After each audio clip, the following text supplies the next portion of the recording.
নমস্কার বন্ধুরা, ফুডি কিচেনে আপনাদের সবাইকে স্বাগত। আশা করি আপনারা সকলেই ভালো আছেন। আজকে আমি শেয়ার করব বাটা মাছের একটা সম্পূর্ণ নতুন রেসিপিটার নাম হলো বাটা বাহার। খুবই সহজে এই রেসিপিটা আমরা করে দেখানোর চেষ্টা করেছি। রেসিপিটাকে প্রথম থেকে শেষ পর্যন্ত অবশ্যই দেখবেন, আর যদি রেসিপিটা আপনাদের ভালো লাগে তাহলে একটা লাইক আর কমেন্ট করে আমাদের এই চ্যানেলটাকে সাবস্ক্রাইব করে দেবেন। চলুন তাহলে বন্ধুরা, আর দেরি না করে এই বাটা বাহারের রেসিপিটা শুরু করা যাক। রেসিপিটার জন্য নিয়ে নিন 500 গ্রাম পরিমাণে বাটা মাছ।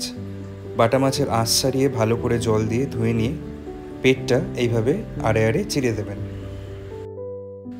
তারপরে 1 চা চামচ পরিমাণ লবণ আর হলুদ দিয়ে দিন।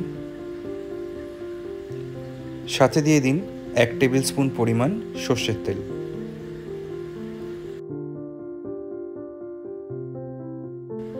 এবারে এই সমস্ত কিছু দিয়ে বাটা মাছগুলো ভালো করে মাখিয়ে নিন।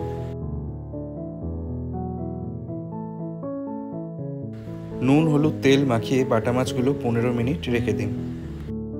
বাটা বাহার রেসিপির জন্য নিয়ে নিন চপিং করে রাখা টমেটো, কয়েক কুচি ধনেপাতা আর কটা কাঁচা লঙ্কা।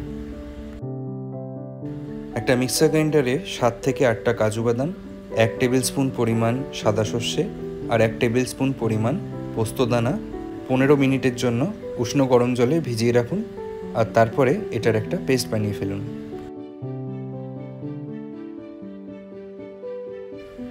বাটা মাছগুলোকে ভাজার জন্য একটা কড়াই বা ফ্রাই প্যানে নিয়ে নিন হাফ কাপ পরিমাণ সর্ষের তেল। তেলটা মিডিয়াম টু হাই ফ্লেমে ভালো করে গরম করে নিন, আর তেলটা গরম হয়ে গেলে হলুদ লবণ মাখিয়ে রাখা বাটা মাছগুলো ভেজে ফেলুন।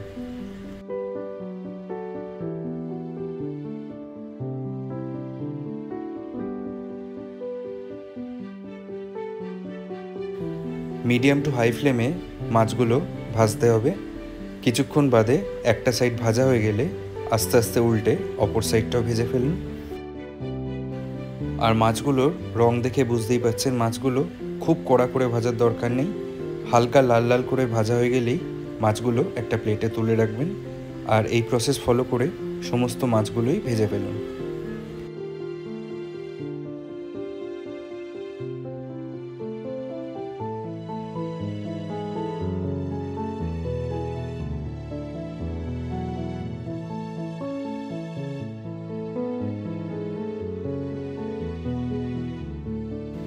মাছগুলো ভাজা হয়ে গেছে। এবারে এই একই মাছ ভাজার তেলে দিয়ে দিন 1 চা চামচ পরিমাণ গোটা জিরে আর 6 থেকে 7টা কাঁচা লঙ্কা। লঙ্কার পরিমাণটা আপনারা স্বাদ অনুযায়ী মেশাবেন। এরপরে মিশিয়ে দিন একটা মিডিয়াম সাইজের টমেটো পেস্ট। এবারে মিশিয়ে দিন 1 চা চামচ পরিমাণ জিরে গুঁড়ো, 1 চা চামচ পরিমাণ লবণ বা স্বাদ অনুযায়ী লবণ, 1 চা চামচ পরিমাণ হলুদ গুঁড়ো আর 1 চা চামচ পরিমাণ চিনি। চিনিটা এখানে অপশনাল, আপনারা চাইলে স্কিপও করতে পারেন। এবার এই সমস্ত মশলা একবার নেড়ে চেড়ে ভালোভাবে মিক্স করে ফেলুন, আর তারপরে মিশিয়ে দিন 1 চা চামচ পরিমাণ কাশ্মীরি লঙ্কার গুঁড়ো। কাশ্মীরি লঙ্কার গুঁড়োটাও ভালো করে মিক্স করে ফেলুন। মশলাগুলো নেড়ে চেড়ে ভালোভাবে মিক্স করে নিয়ে মিশিয়ে দিন 1 চা চামচ পরিমাণ আদা বাটা। এবারে আদার কাঁচা গন্ধটা যতক্ষণ না যাচ্ছে ততক্ষণ ভালো করে নেড়ে চেড়ে এটা মিডিয়াম ফ্লেমে ফ্রাই করে ফেলুন। এবারে পোস্ত, কাজু বাদাম আর সাদা সর্ষের যে পেস্টটা মিক্সার গ্রাইন্ডারে বানানো হয়েছিল সেটা মিশিয়ে দিন। মিক্সার গ্রাইন্ডারটা ধুয়ে সামান্য পরিমাণ জলও মিশিয়ে দিন। ফ্লেমটাকে কিন্তু অবশ্যই লোতে করে দেবেন এই সময়। তারপরে 5 থেকে 6 মিনিট ভালো করে এটাকে কষিয়ে ফেলুন। 5 থেকে 6 মিনিট ভালো করে কষিয়ে নেবার পরে দেখতেই পাচ্ছেন মশলার থেকে তেল ছাড়তে শুরু করে দিয়েছে। ঠিক এই সময় মিশিয়ে দিতে হবে 1 কাপ পরিমাণ জল। এবারে খুন্তি দিয়ে নেড়ে চেড়ে মশলার সাথে জলটা ভালো করে মিক্স করে ফেলুন। তারপরে ভেজে রাখা বাটা মাছগুলো এই গ্রেভির মধ্যে দিয়ে দিন।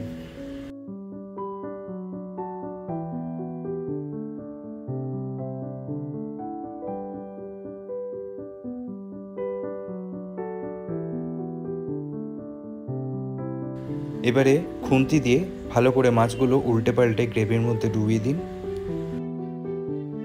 তারপর 2 থেকে 3 মিনিট মিডিয়াম টু হাই ফ্লেমে ভালো করে কুক করে নিন।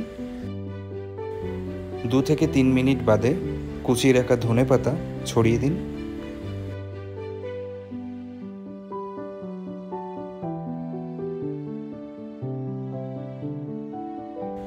তারপরে ফ্লেমটা লোতে রেখে 2 মিনিট কুক করে ফেলুন। ব্যাস বন্ধুরা, বাটা বাহার পারফেক্টলি রেডি। তো দেখতেই পেলেন বন্ধুরা কত অল্প সময় আর কত সহজেই এই রেসিপিটা আপনারা বানিয়ে ফেলতে পারেন। এবারে আর কি, গ্যাসের ফ্লেমটা বন্ধ করে গরম গরম ভাতের সাথে সার্ভ করে ফেলুন বাটা মাছের এই সুস্বাদু রেসিপিটা। তো আশা করি এই রেসিপিটা আপনাদের বুঝতে কোনো রকম সমস্যা হয়নি।